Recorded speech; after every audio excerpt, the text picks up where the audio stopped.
पता चल गया है कि मैं एक ट्यूशन टीचर हूँ। तो ट्यूशन टीचर होने के नाते हमारी रिस्पॉन्सिबिलिटी बहुत ज़्यादा बढ़ जाती है।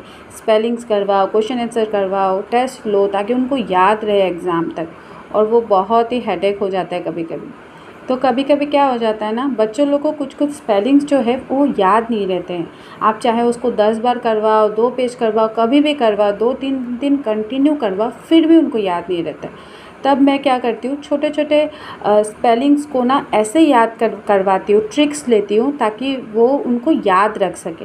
तो रिसेंटली एक स्पेलिंग जो है राइट, वो स्पेलिंग मेरे एक स्टूडेंट को आ नहीं रहा है। मैं लगातार 3 दिन उसके साथ इस स्पेलिंग को लेके कर रही थी, लेकिन वो याद ही नहीं रख पा रहा था।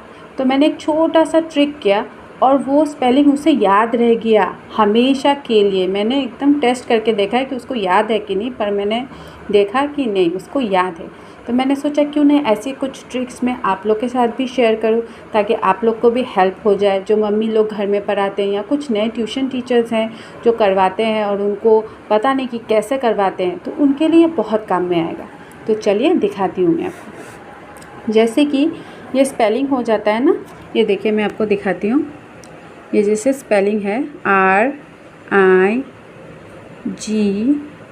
RIGHT, राइट, ये है राइट का स्पेलिंग।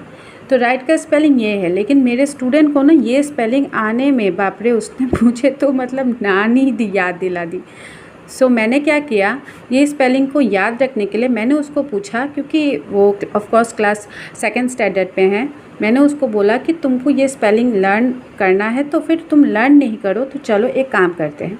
तो मैंने उसको पूछा कि तुमको न्यूमेरेसी में 8 का स्पेलिंग आता है कि नहीं, 8 का स्पेलिंग आता है कि नहीं। और उसने बोला हाँ ऑफ कोर्स आता है। मैंने बोला ठीक है, अभी 8 का स्पेलिंग बताओ। उसने बोला EIGHT।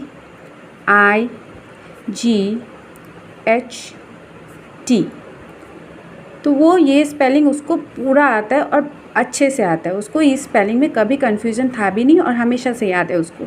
फिर मैंने बोला तो देखो यहाँ पे ई है और वहाँ पे आर है, तो एक काम करो, उस आर को, ई को हटा दो और उसमें आर अगर तुम बैठा दो और बाकी सारे जो IGHT है उसको लगा दो, तो देखो अभी तुम्हारे लिए ये स्पेलिंग ईजी हुआ कि नहीं। तो वो बोला हाँ।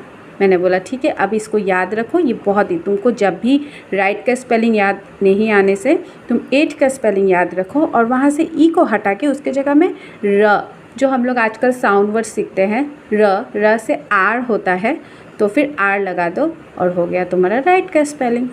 ऐसे ही छोटे मोटे ट्रिक्स के लिए मेरे वीडियोस को फॉलो कीजिए, सब्सक्राइब कीजिए।